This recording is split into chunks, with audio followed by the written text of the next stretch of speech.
Hello and welcome to A Reason for Hope. Now, we get a lot, and I mean a lot, An awful lot. of questions about a certain passage in the book of Genesis, and I believe it is in chapter 6. Yeah, of all the passages we run into in the book of Genesis, and there are a number of controversial ones, creation in 6 days, Noah's flood. Boy, this one is a lightning rod of controversy. I think we get as many questions about this one as any other question we get. It says, "Now it came to pass, when men began to multiply on the face of the earth, and daughters were born to them, that the sons of God saw the daughters of men, that they were beautiful, and they took wives for themselves of all whom they chose. And the Lord said, My spirit shall not strive with man forever, for he is indeed flesh. Yet his days shall be 120 years. There were giants on the earth in those days, and also afterwards, when the sons of God came into the daughters of men, and they bore children to them. These were the mighty men who were of old, men of renown." Now, in this passage, we have some very important points to make. First of all, the term sons of God, daughters of men, the context, and their offspring. Right. The context of the passage is leading up to Noah's flood, where mankind's relationship with God was starting to head the negative direction.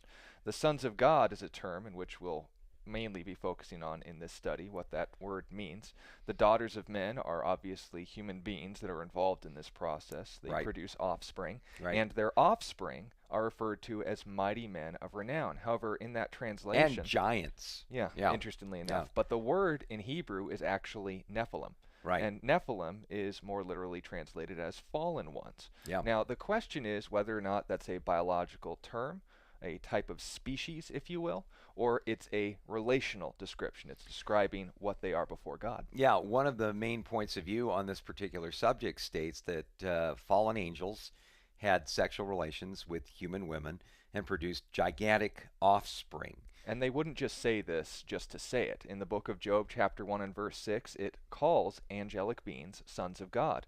Now, there was a day when the sons of God came to present themselves before the Lord, and Satan was among them.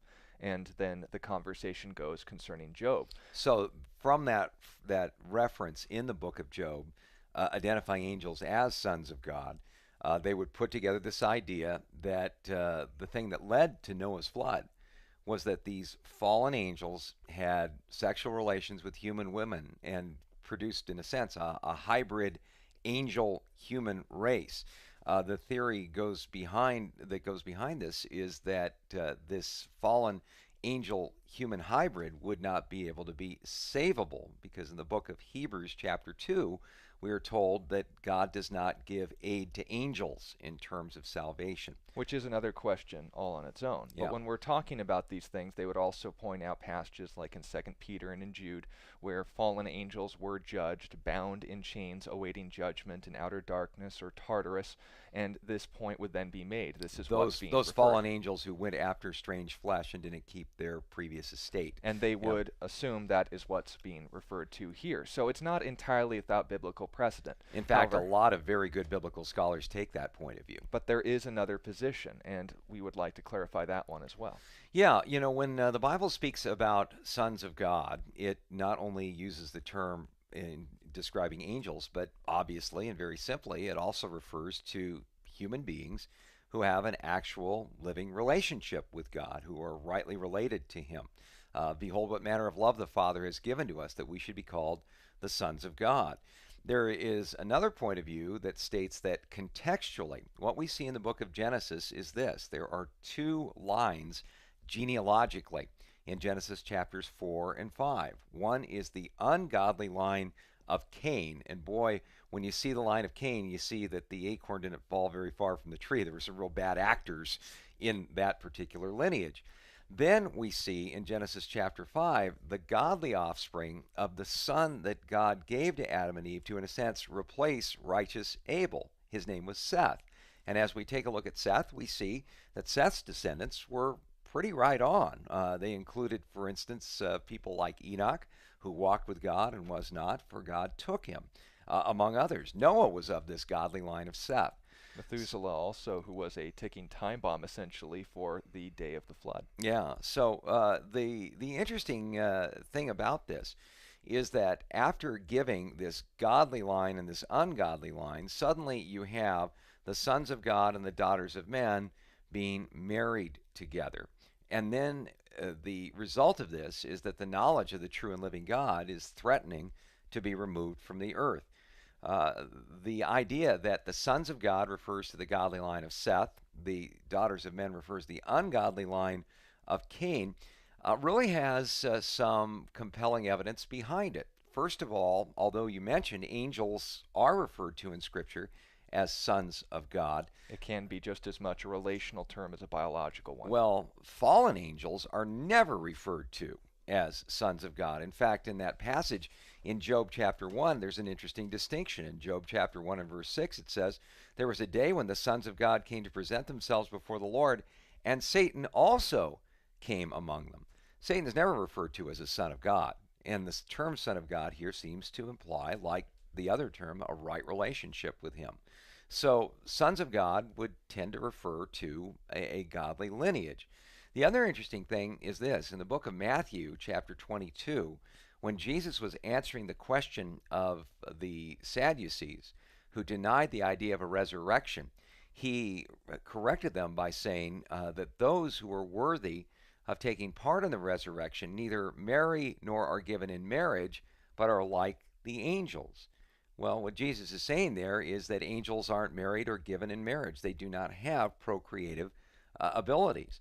Interestingly, in Genesis chapter 6, it doesn't say that these sons of God just had sexual relations with these women or assaulted them. Rather, it says they were married to them. So, some real problems there. I think the interesting thing about all of this is that Genesis, in and of itself, has to be seen as part of the 5 books of Moses. And one of the things that this is sort of a shot over the bow about is the idea of being unequally yoked in relationship, that not sharing an actual relationship with God can really short circuit your faith. We take a look at Numbers chapter 25, when the prophet for hire Balaam wanted to curse Israel and be paid handsomely for it. Every time he opened his mouth, he blessed Israel. But then in Numbers chapter 25, we discover a way that Balaam put together to make Israel curse themselves. He had the Moabite women and the Midianite women come into the Israelite camp, strike up relations with the Israelite men, and say, "Oh, honey, this is great, but it would really be wonderful if we could introduce a little idolatry into all of this." I want to see how we worship our gods. Yeah, so because so many in Israel were unequally yoked and abandoning their relationship with the true and living God, this huge plague hit that almost devastated the entire nation of Israel. So when we see in Genesis chapter 6 this idea of the knowledge of the true and living God departing from the earth, that every thought and intent of man's heart was only evil continually, and only Noah and his family found favor in the eyes of God, we see what a devastating warning this is to entering into a committed relationship with someone who doesn't share your love for God.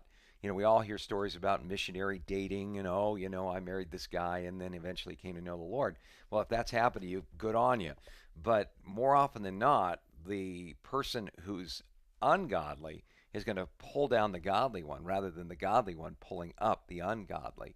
So there in the book of Genesis, I take the position that you're dealing with the godly line of Seth marrying the ungodly daughters of Cain, and because of that negative influence, the knowledge of the true and living God is threatened to be taken from the earth. And it's also worth noting that the reason we would hold the second position rather than the first is because if the purpose of the flood was to wipe out the Nephilim, then apparently God missed. Yeah. Because in the book of Numbers as well as the book of Joshua, we have a description of the Anakim, the descendants of Amalek, who was a fallen one, Yeah, a Nephilim. a He was a Nephilim. giant, as described by the children of Israel. The king of Og was also noted. He had a king-sized bed, if you want to call it that. Yeah, over 11 feet long to accommodate him. And we So, see that again today. People like Goliath, not only in David's time, but people in China that shoot over well, 9 feet. You got to see Shaquille O'Neal play when he was still playing for the Lakers, I Yeah, believe. yeah. Shaq was a rather large customer. But it is, in our I'm not view, saying he's a Nephilim. it is a description of a relationship with God in our position, but we would not consider this something worth dividing fellowship over. Whichever position you take, this is how we would approach both biblically, and that's what matters, is you believe what you believe because of Scripture, not because it's the popular view. We want to thank you for taking the time to listen. If you have further questions on this topic or questions of your own, leave them in the comments. I'm Sean Richards with Scott Richards, and this has been A Reason for Hope.